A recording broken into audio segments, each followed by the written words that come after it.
Hello, guys. Good evening. I hope everyone is doing good today. So, I'm glad to be back and to bring you all the data engineering series. I have had an amazing response from all of you for this data engineering series. And if you have been following us regularly, you know that we didn't take a break, but we just focused more into Python.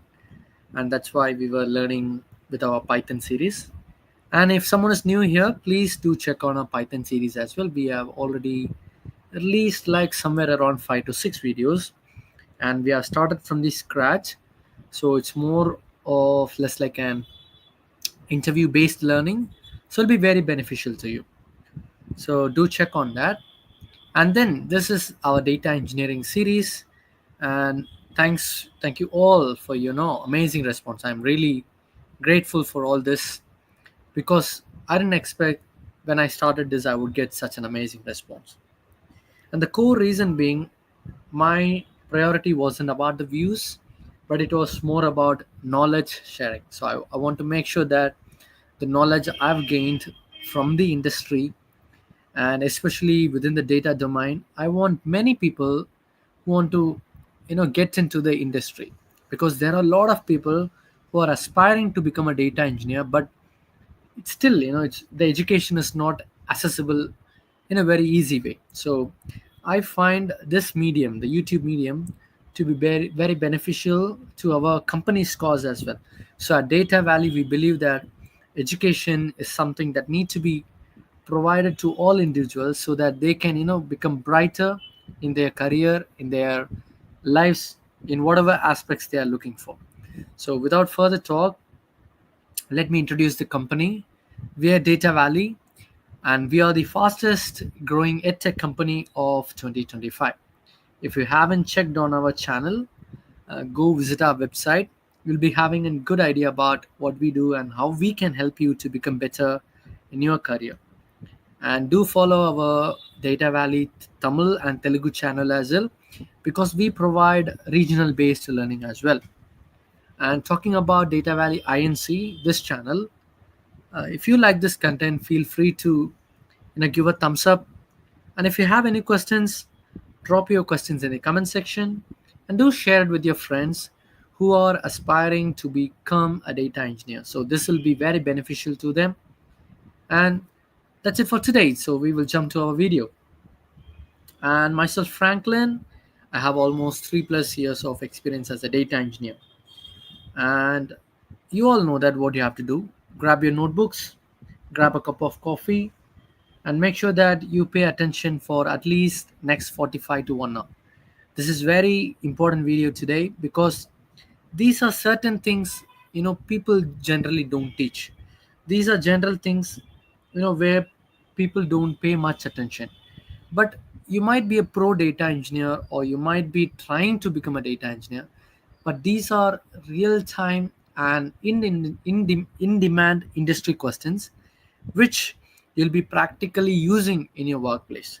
So make sure that you pay attention to this. And today we are starting our data engineering series 6. And unlike our other videos, I'm not going to have multiple domains to be taught. So usually our template goes like SQL, Python, PySpark, ETL, cloud tools.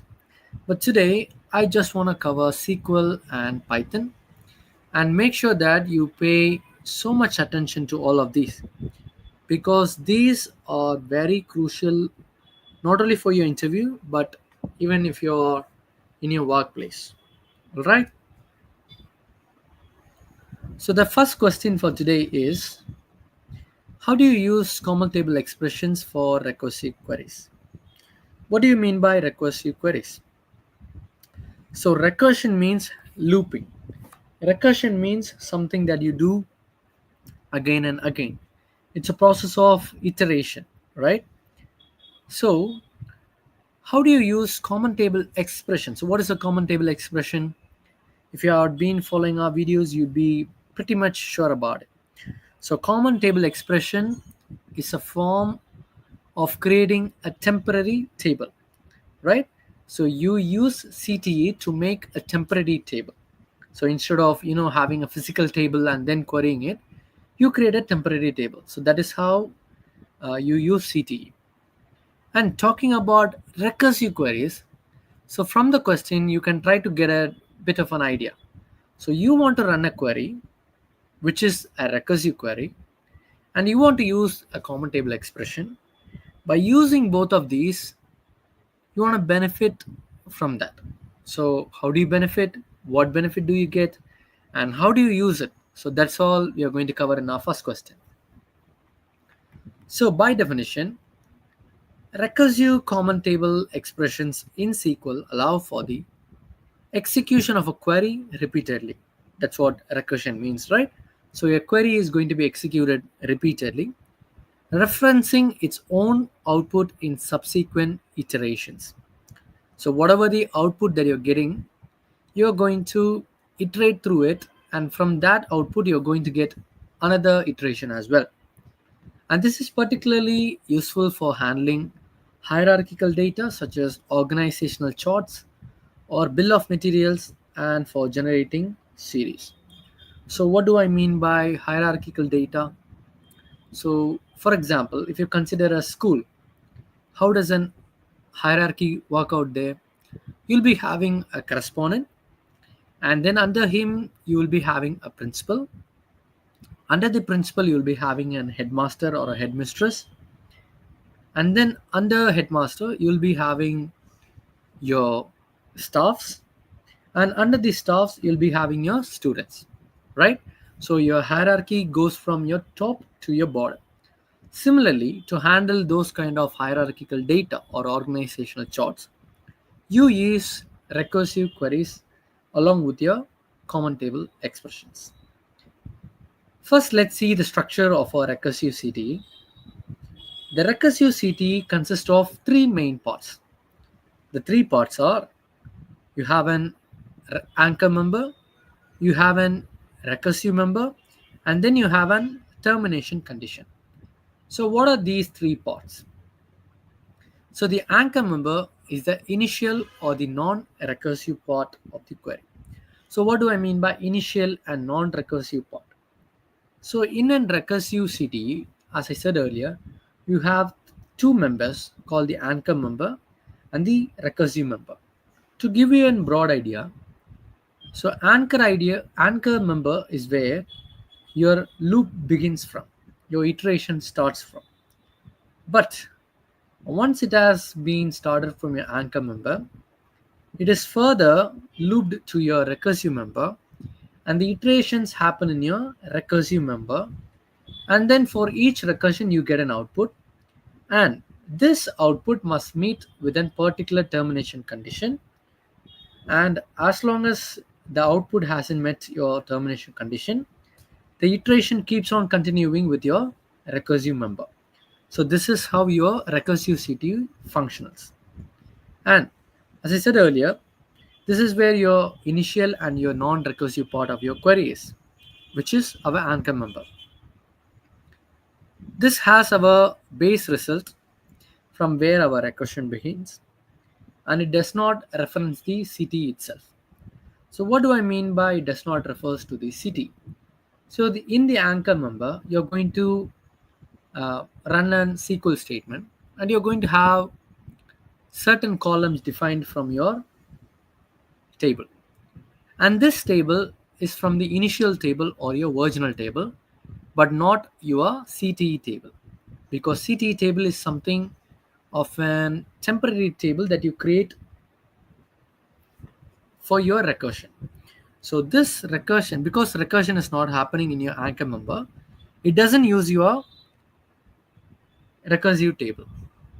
And then you have got recursive member. So this part of the query references the CTE itself. So for this purpose, for in the recursion member, you are not going to use the initial table or your original table, but instead you are going to run your queries against your referenced common table expression table itself, which in turn allows for the iterative execution. It typically performs an operation, example like adding a value, joining to a related table based on the results of your previous iteration. So for each iteration, you're going to get an output, right? And these outputs will be matched against the recursion. And on the each recursion, you're again going to get an iteration. And with the iteration, you'll be getting a new result again and again. So basically what I'm trying to tell is, for each iteration, you're going to get an output. The recursive member is combined with an anchor member using union all. So what do I mean is, you're going to have the anchor member at the top, and then you'll be having a recursive member at the bottom. So for these two members, you're going to have a member statement, or a statement that would unify them, or a statement or a keyword which is going to combine the values from both of the tables. So how do you do that? You can use union all. Union all is the one that is widely used, but instead of union all, you can also use other keywords like union, intersect, except. So these are the other keywords that you can use along with your common table expression. And then you end your recursion with a termination condition. So the termination condition is going to have a value which, when matched with the recursive result, it is going to end your iteration. So as by the definition, the recursive member must include a condition that eventually terminates the recursion, preventing an infinite loop. This is usually achieved through a where clause that limits the number of iterations or the values being processed. So you're going to achieve your termination condition by defining a where keyword, and then you're going to specify the suitable number of iteration or the particular value that you're looking forward to process. And here I've got the sample syntax. So for CTE, you know that the initial statement is with CTE name as. But in recursive, you have to use a keyword called recursive. So pay attention. This is the difference between your CTE and your recursive CTE. For recursive CTE, you need to specify the keyword recursive. And then with the open and your close bracket, inside which you'll be having your anchor member and your recursive member. Talking about your anchor member, as you see initially, this is your starting point and where you're going to have your initial base query value. So here I'm selecting my columns from my original table. So I'm not choosing it from my recursive table, but rather I'm choosing it from my original table. And then I've got my initial where condition. And then we are merging both of the results by using keyword called union all. As I said earlier, you can use different keywords as well, which includes union, except. So these are the few keywords that you can use instead of union all, but union all is the one that is widely used. Please be reminded of that. And then you have your recursive member. So in the recursive member, you can reference your CTE, which is, in this context, it is CTE recursive name. So this is our temporary table name that we have kept for this CTE. So what I'm doing here, I'm choosing the column from my recursive CTE or my CTE basically, and then I'm giving an alias as well.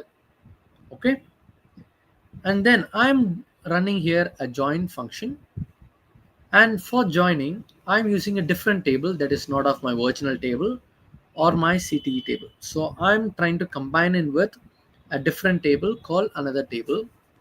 And then here is my on condition, which we are going to evaluate the match. So from the CTE.sum ID, I want to match it with the another table with the some other ID. And here is my where condition, which is going to be my termination statement. So where termination condition, so I can specify any condition. So I can even specify the number of loops, or I can specify the key value that I'm looking for. And then from my CTE, I can select my outer query where I'm running select star from CTU recursive name. So the key difference is you're using the keyword called recursive, and also you can choose particular columns from your recursive table. And here are the key considerations. The recursive keyword must be included in the with clause when defining a recursive CTE. So whenever you are trying to create or work on a recursive CTE, make sure that you specify the keyword recursive. The column names and data types in the anchor member and the recursive member must match. So whatever the column names and the data types that you're mentioning in your anchor member, make sure that it is as same in your recursive member as well.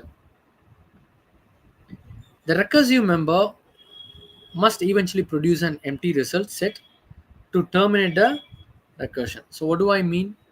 So with each iteration, you're going to produce a certain value or an output. And there must be a point in your iteration where you don't produce any output at all, which then there is going to be an initiation for your termination. Unless there is an empty set coming out or empty result coming out, you can also specify your termination condition, which will end your recursion. Also, be mindful of your potential infinite loops. If the termination condition is not properly defined, some database systems have a maximum recursion depth up to prevent this. So what do I mean by be mindful of your potential infinite loop? For example, when you run a while loop and when you don't specify your termination condition, what happens? Your while loop keeps on running, and eventually there might be chances that where your system crashes out. Similarly, with recursive CTE, make sure that you specify an termination condition. But in some database systems, there is a limit for maximum recursion depth, which is prevented by default. But you, as a programmer or a developer, be sure about where your code must terminate. Explain the difference between inner join and cross join. We all know about inner join because that's what we have previously covered in our previous series. But in this, let me explain.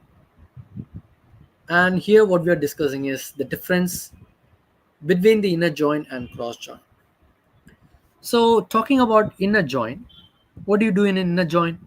You have your two tables, and with the two tables, you specify the keyword inner join, and then based on the match from both the tables, you get only the matching rows as your output. For instance, let's say I have my first table that has values A, B, C, D, E. So I've got 5 rows. And then I've got my second table, which has 3 values, A, C, and E. And when I try to run an inner join, the matching values between the first table and the second table are A, C, and E. B and D are ignored because there is no match for it in both of the table. So my query output would be ACE because those are the matching values from both the table. Okay, let's see it by definition. The fundamental difference between an inner join and a cross join in SQL lies in how they combine rows from 2 or more tables. So the difference is how they combine the table. So in any type of join, you're basically trying to join the table, right? But the difference between all types of joins is how they join. So if you, in case of right join, you're going to give priority to your right table. In case of your left join, you're going to give priority to your left table. So similarly, the priority or how the joins work. So how is the keyword that you need to remember how the inner join and cross join differs. So with inner join, It combines the rows from two tables based on a specified join condition. So with the inner join, you're going to have an specified join condition with which your matchmaking is going to be done. And it only returns the rows where there are matching values in the specified column of both the tables. So as I said earlier, if you run an inner join, the matching values would be A, C, E. So these are the common values between both of your tables. So it only returns the matching value.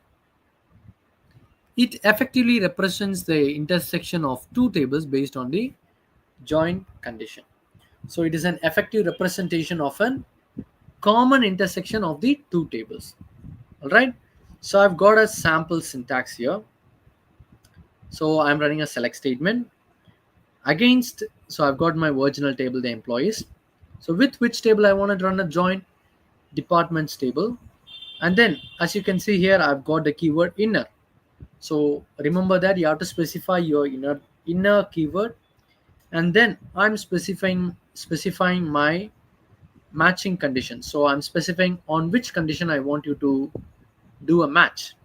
So employees.department ID is equal to departments.department ID. So department ID is the common column between the employees and the departments table. So you're running a match, and based on the match, you're going to get the output. So this is how your inner join works. But cross join is entirely different to your inner join.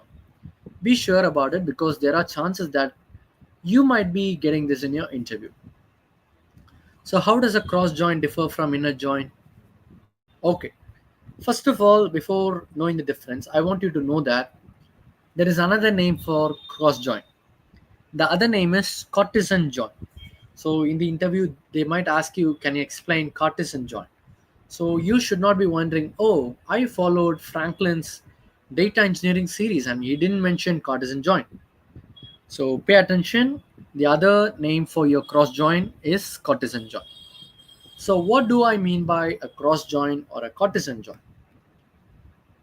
So in a cross join, what happens is you are getting a courtesan product.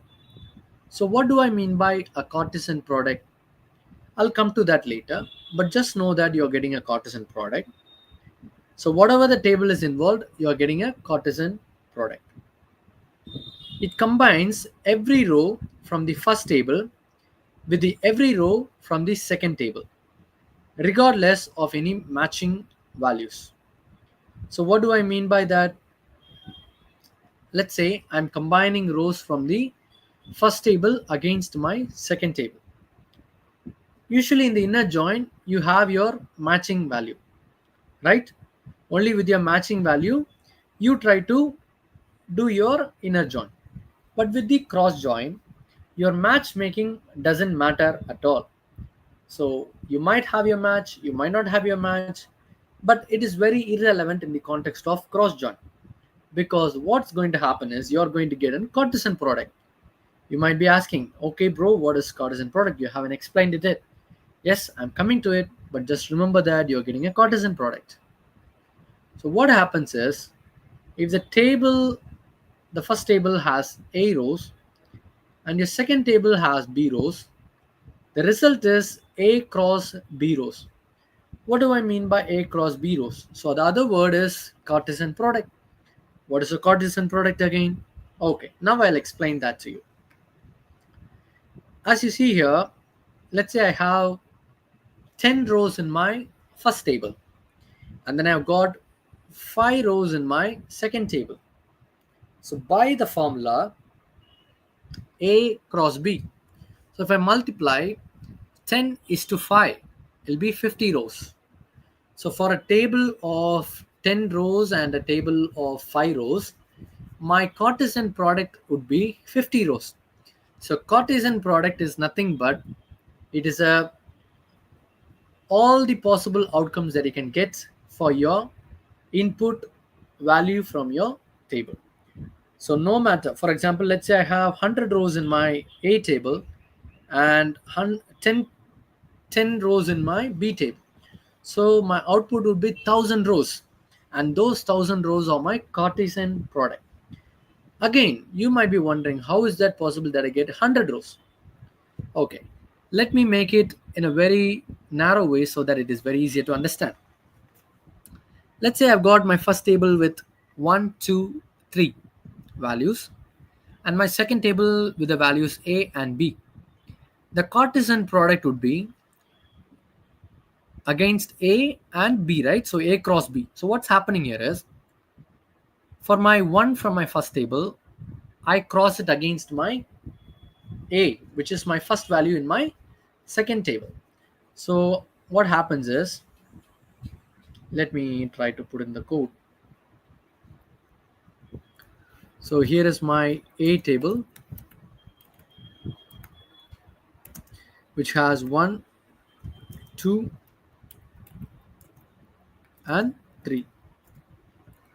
Then I've got B table,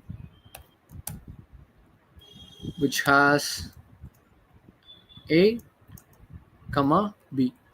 So these are my table values. So what happens with my Cartesian product? So my Cartesian product would be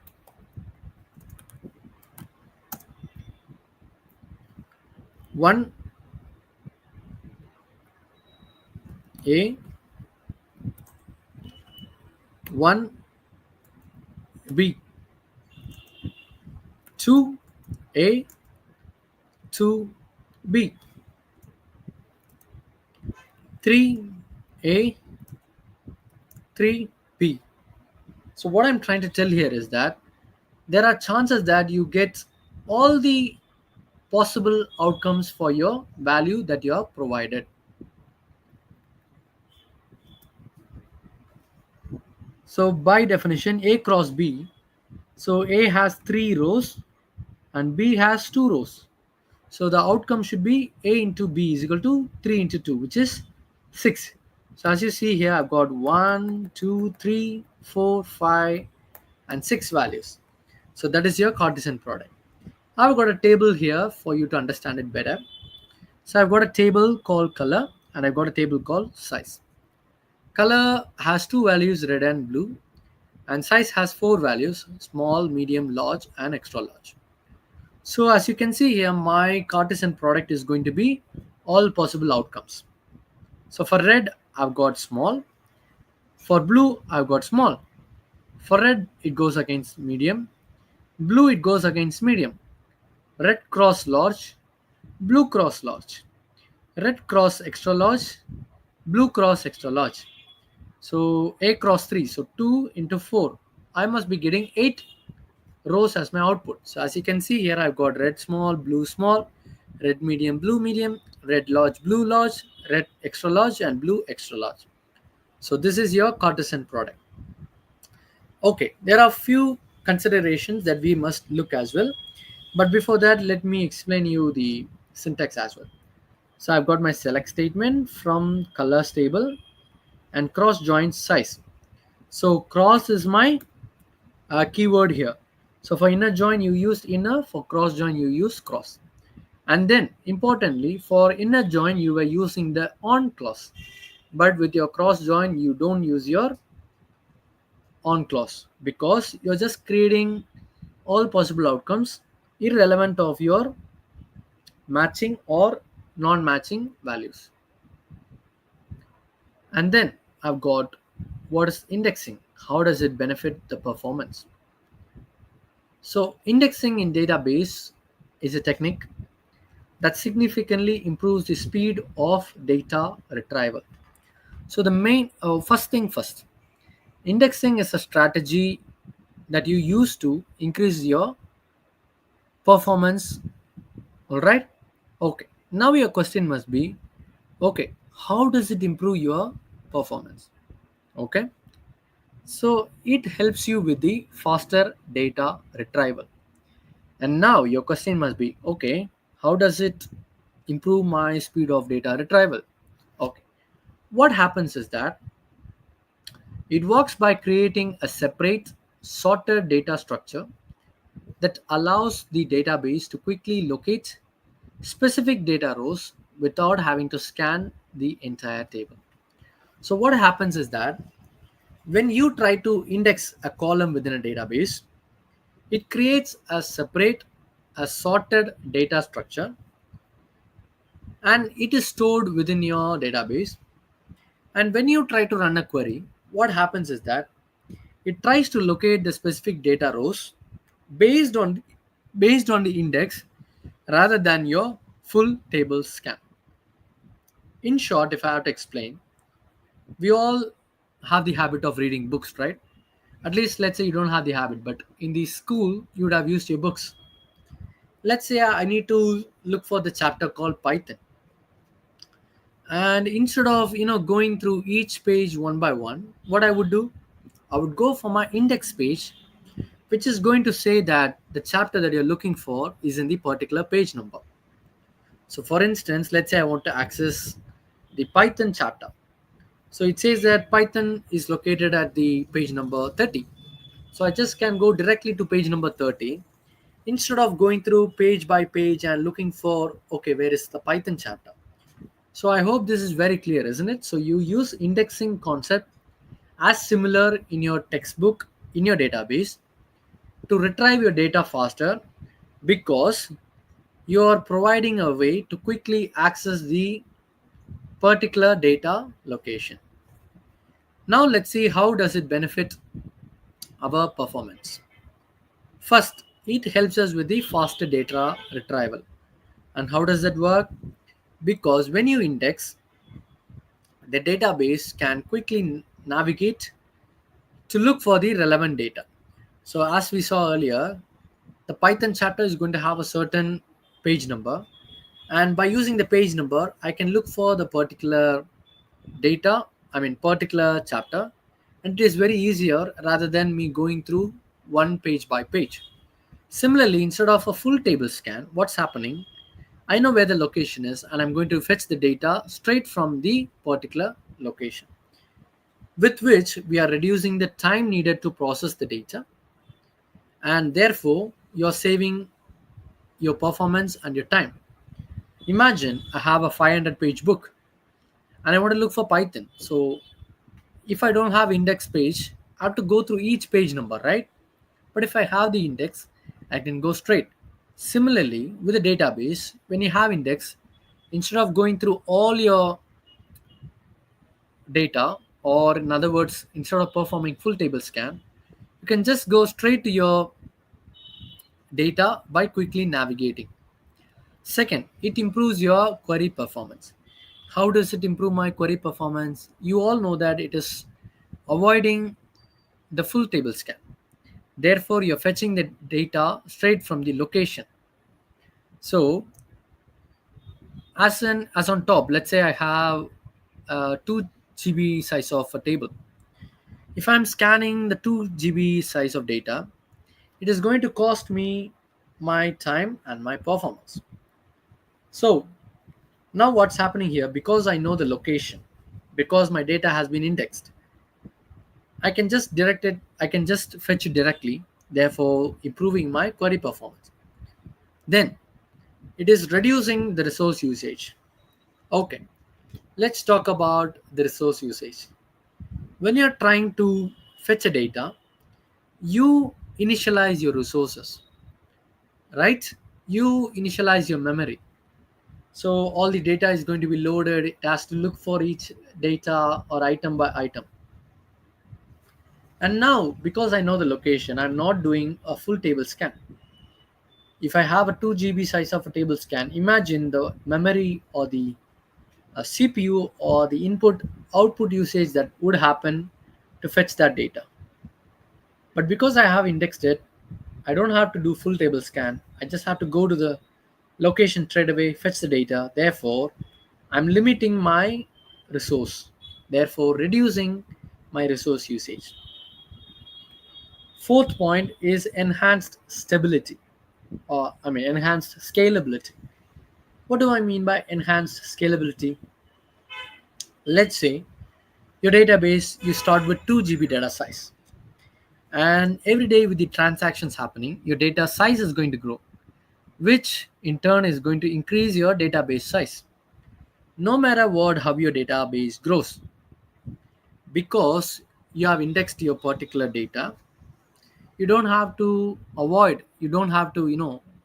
perform full table scan.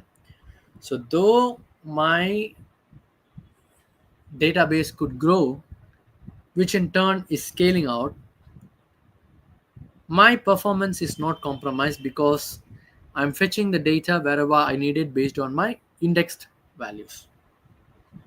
And to our next topic, so to our Python section,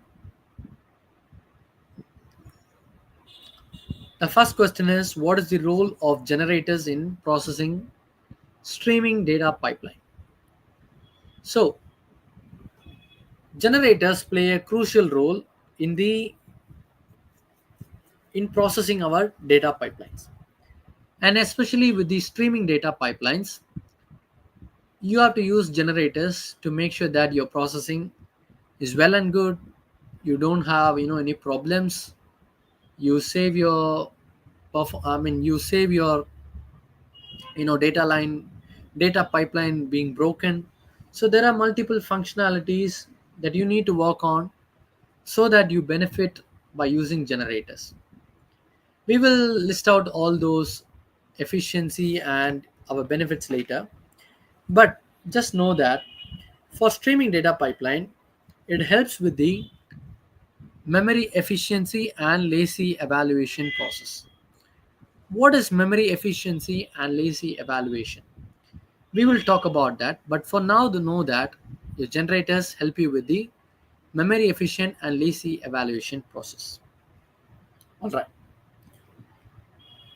They allow for processing data on demand, one item at a time, rather than loading entire data sets into memory. Still, I'm not going to talk about your memory efficiency and lazy evaluation. I'll talk about it, but I will try to draw a bigger picture from which it'll be easier for you to understand what's happening with your memory efficiency and how is lazy evaluation helping you out. So what's happening with your generator is that you process the data only that is on demand. So how is this on demand data created? So let's say your streaming pipeline is generating a data and you're getting a data, okay? So you're processing on demand data. That is, you're processing the data that is applicable or available at that particular point of time. First things first.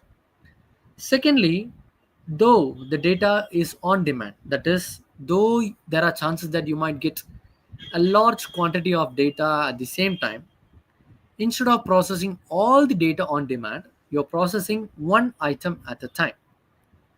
And then, no matter what, even if you load the entire data set, what's going to happen is your generators are going to process your data one by one.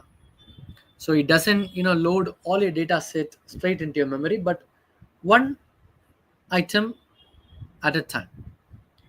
And this is particularly useful when dealing with large or infinite data streams. What do I mean by large or indefinite data streams? In streaming pipeline, one thing is for sure.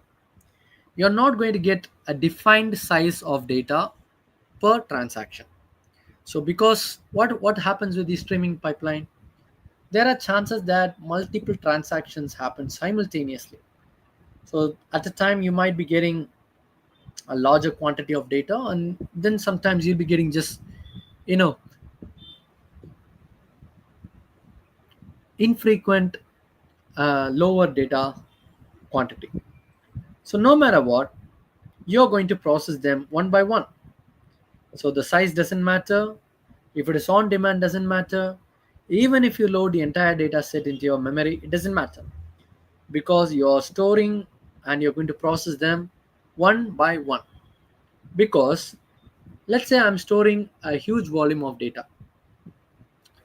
If I have to store them and I have to process them in one go, it is practically impossible because that is when your memory efficient problem come into play. So now I'll explain what is memory efficiency. We all use a mobile gadget, and let's say you have opened all your apps within your phone. There are high chances that your RAM is full, that is, your processor is full, and then your system is going to hang and your performance is going to be lower. So, if you use generators, instead of having all your applications run at the same time, with generators, it spends or it processes one item at a time, or it uses all the RAM processing speed for one application at a time rather than all the applications that you have opened in your mobile phone. In Python context, it allocates or it processes one data file at a time rather than processing all or one big file in a one go. By definition, generators produce values one at a time using the yield keyword rather than storing them all in a list or other data structure. This minimizes memory usage, especially when working with massive data sets or continuous data streams. So, for using generators, you use a keyword called yield.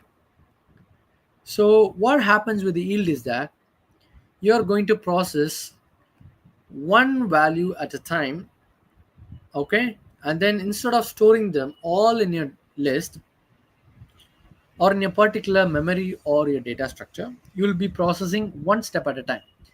And how do you do that? By using the keyword called yield. And then we have a concept of lazy evaluation. As I said earlier, we'll be looking into it now. So lazy evaluation is when your generators only compute the next value in the sequence when it is requested by the next stage of the pipeline. So as long as your further series of pipeline requires the particular stage to happen, your generators wouldn't process the particular sequence. This just means that if a particular value is needed, it's never going to be calculated, therefore saving on your processing time and your resources. So with each iteration, you're going to get a certain value. Or let's say with each sequence, you're going to generate a value. But with when you use the keyword called yield or when you use generators, if a particular step or a particular value is not going to be used further, your generators would not process them in first place. Therefore, lazy evaluation comes into play. So instead of working out on all the values or all your sequence, it just processes the steps or the value only that is necessary for your further step. It also provides us with composability and modularity. What do I mean by composability and modularity? So by using generators, you can easily combine and chain together to create a multiple complex data processing workflow, like building a pipeline of different processing steps. So talking about a complex workflow, you're going to have a different processing step, right?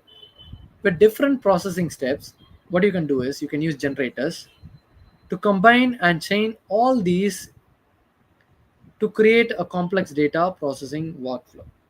Okay. The reason is you might be worried if I process and chain all my complex data, it is going to cause memory efficient issue and it is going to create an error and break the pipeline. But that is where your generators come into play, because generators process one item at a time. Therefore there is no chance for you to have a memory inefficient issue. And then talking about readability, generator based pipelines can be more readable and easier to understand than traditional imperative data processing code, especially when dealing with complex logic.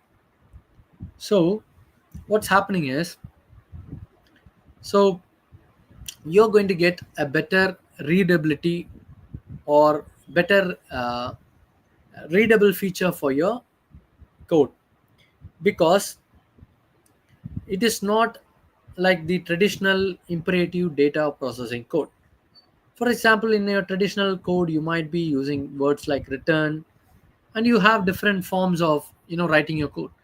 But with especially talking about a complex logic, it provides you with better readability because, as you have seen earlier, it helps you with the better composability and modularity of your code as well. And I've got an example here. Imagine processing a large log file.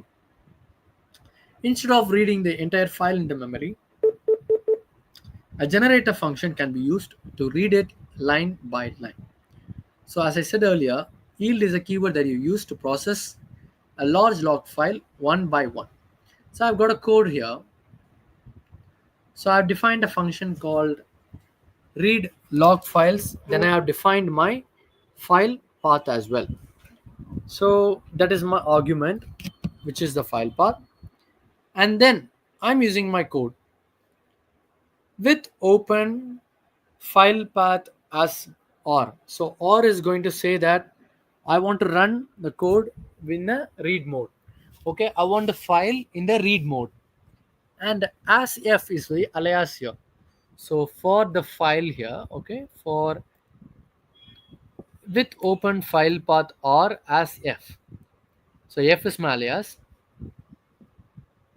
for line in f. So for this file, okay, the file that I opened in the read mode, I'm saying that go by line, and then I'm saying yield line dot strip. So what's happening here is, instead of reading my complete file, so whatever I have provided here, so this is my complete file, right? So instead of processing that as one single file, what I'm trying to tell, yield line by line. So each of your line is going to be processed individually. Talking about a traditional coding, we use return keyword, right? So what does the return keyword do? It's just going to give you all the output, whatever the input that you have provided straight away. But with the traditional coding, you can return only what is so I mean, but with the yield, you just generate one item at a time. So therefore, you're not going to have any memory efficiency issues. So I've got an example usage here. I've got an object called log lines. And then I'm using the function called read log lines. And here is my file name, okay, which is going to be my file path argument for log and log lines. So log lines is my object, right, or my file name. And then I'm saying process by each line. And this is going to process line by line. And why is that? Because my function has already used yield function here. So I don't have to worry about mentioning yield line here. So it is going to print one by one rather than printing the complete full file. So this approach allows you to process the log file without loading the entire file into memory, making it suitable for very large files. Furthermore, you can usually add more generator functions to the pipeline to perform further processing, such as filtering, transforming, or analyzing the data. Okay, so the key point here is that you use generator to avoid memory efficiency issue and to promote lazy evaluation.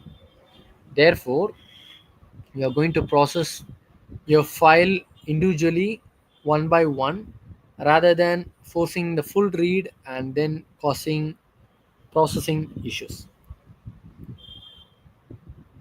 And then one thing is, you can use generators individually for each of your pipeline processing, like for different transformations or filtering.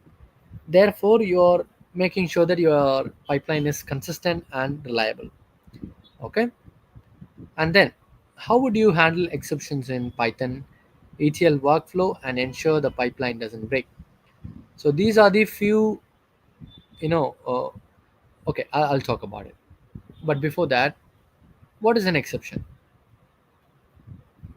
So exception is any kind of error that you get in your Python workflow or your pipeline workflow.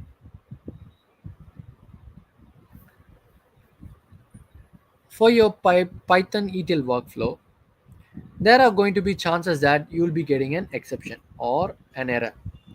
Okay,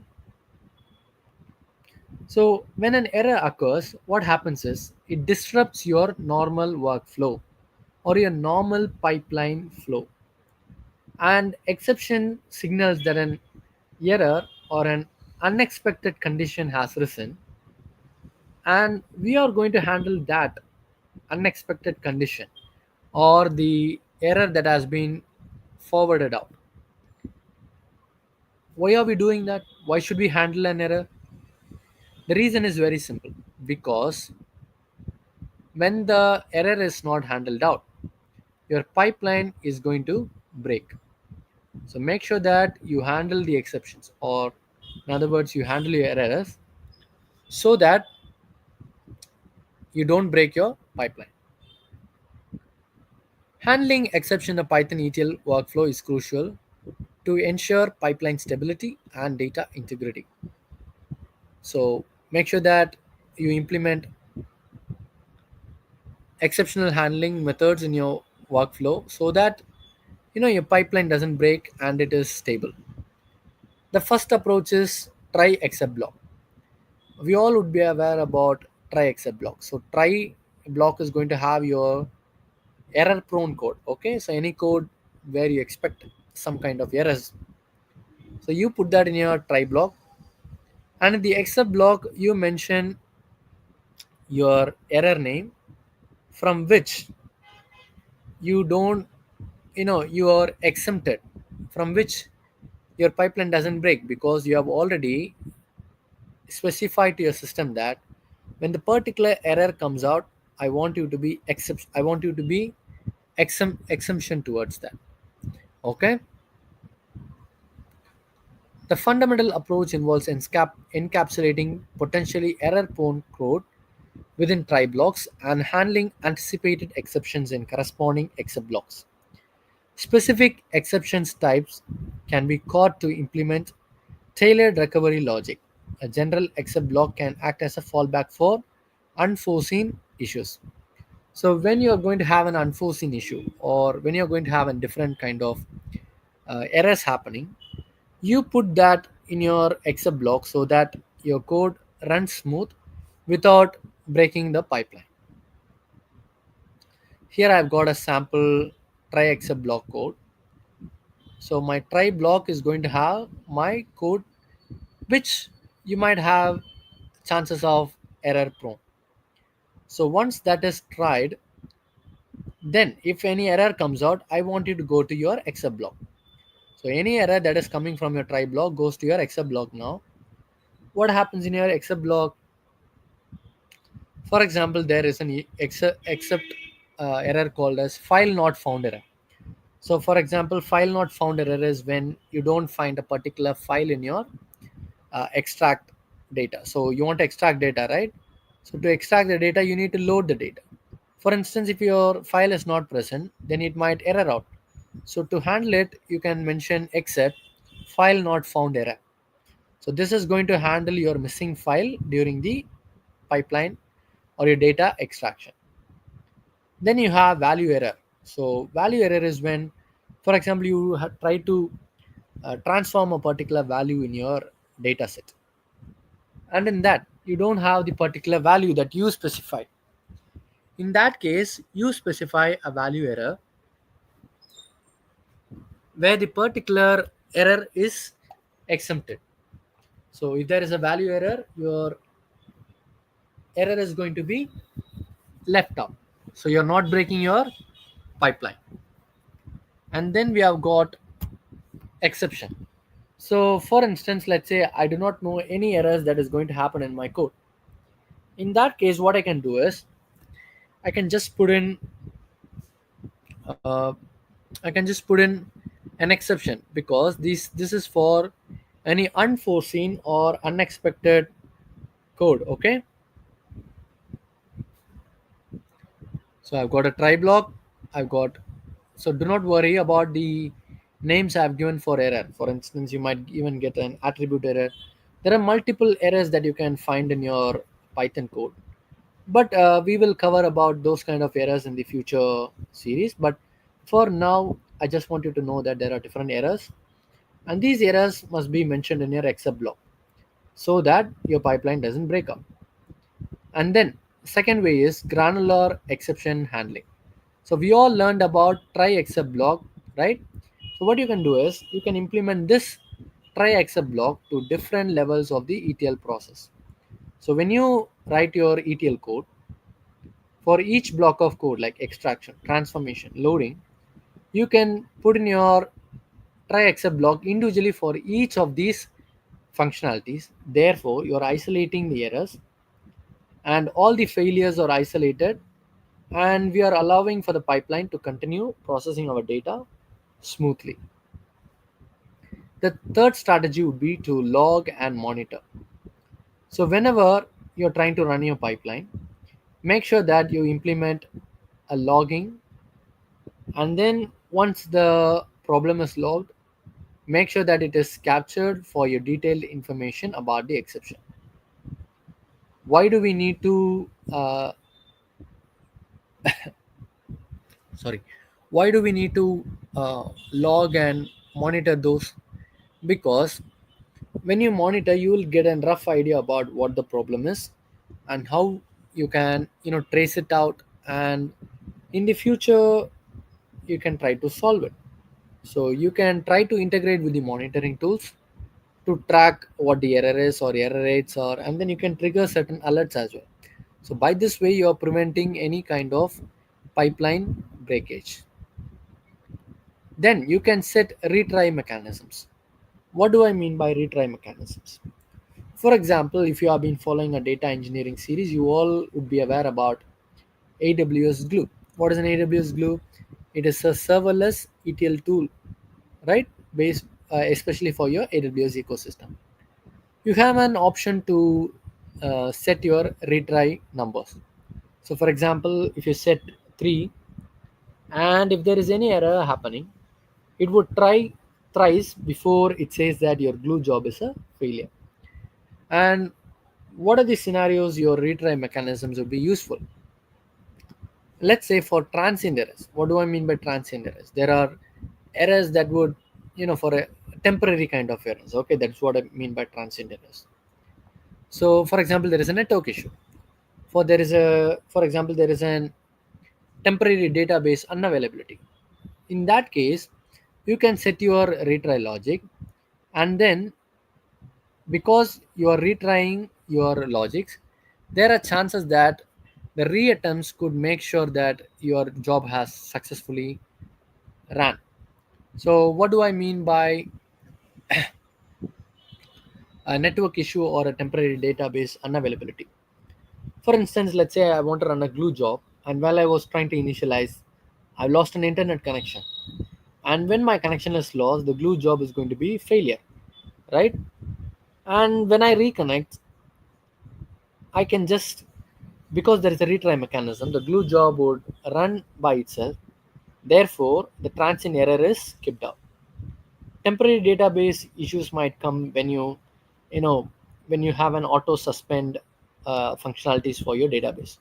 Therefore, your database becomes idle, and because of the temporary unavailability, you can try to resume your mechanism, because once your code is trying to access the particular database, it might try to initiate at that point of time, right? On demand, it might try to initiate. So when you try to retry from the second attempt, it could work off. So that's why you need retry mechanisms. You can set data validation and error handling during transformation. So you must set out different validation checks. For example, you might try to check for your data types. For example, you might try to look for any kind of malformed data records. So if you set all these kind of validation checks, you can help to remove the or skip any kind of error data or any data or any records that is going to cause error for your pipeline.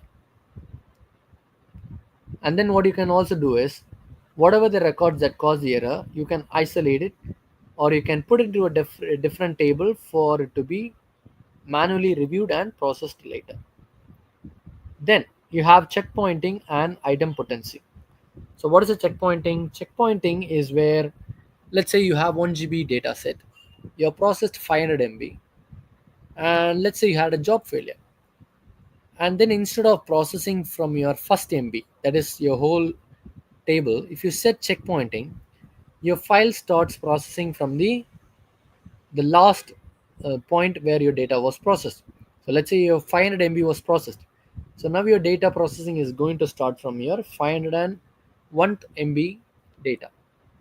Therefore, it is going to make sure that you are running an efficient pipeline. And then item potency is that no matter how many times you re-execute your pipeline or your job, it is just going to give any it's not going to give you any side effects.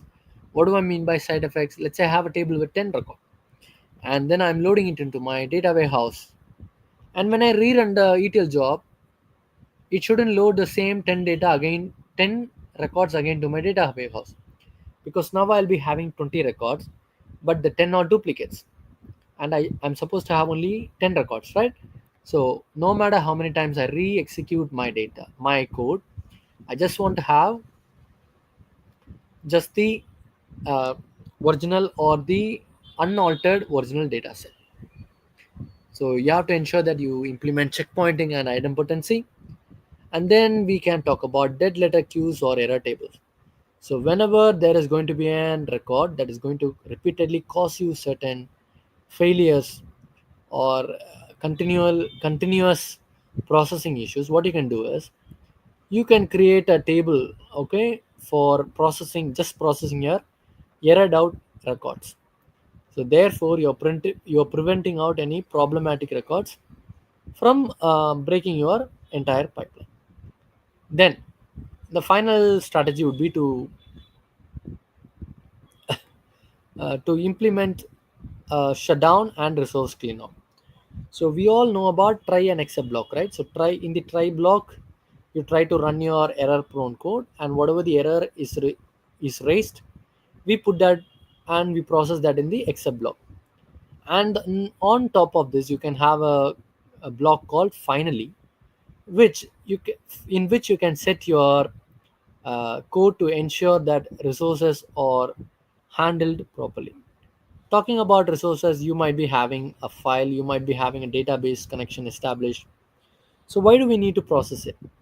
Let's say I've opened a file, okay, and then I've appended few records to it, and I have to make sure that the file is closed, because there might be data leaks happening.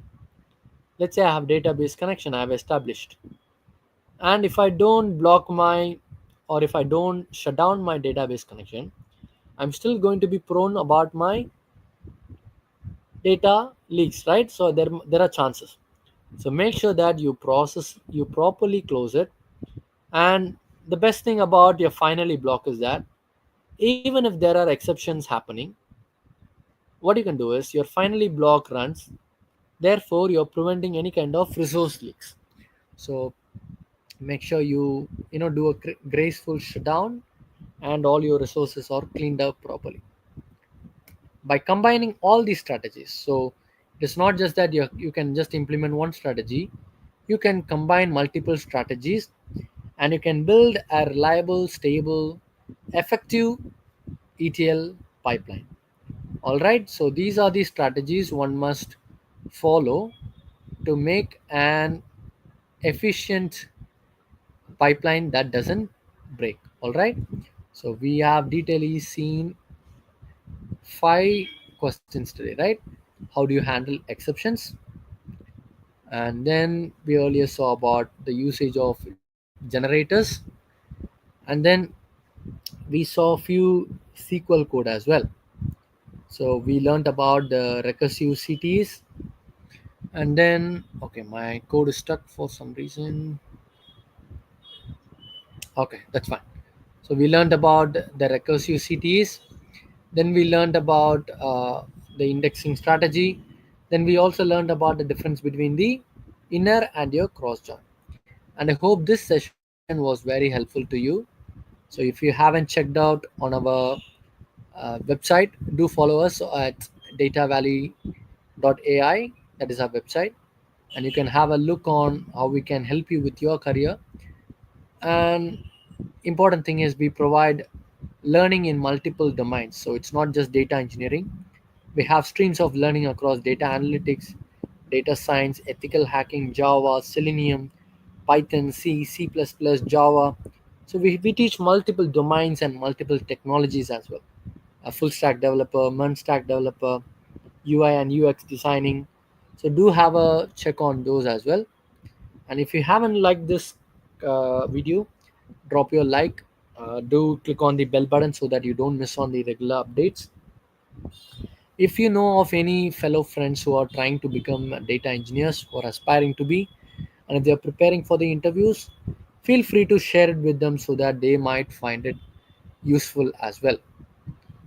And then the exciting news is that we also provide our knowledgeable content across different languages as well. So we provide in Data Valley Tamil and Telugu as well. So those are the two regional languages we are focused for now. But soon we are trying to establish our streams across Data Valley Bengal, Data Valley Telugu, Data Valley Hindi, Data Valley Kannada as well. So please, feel free to check out our website at any time. And because we are the fastest growing tech company of 2025, I don't think so it is a surprise that we are providing you with different regional languages. So we have our headquarters in US, UK, and 4 different centers in Hyderabad as well.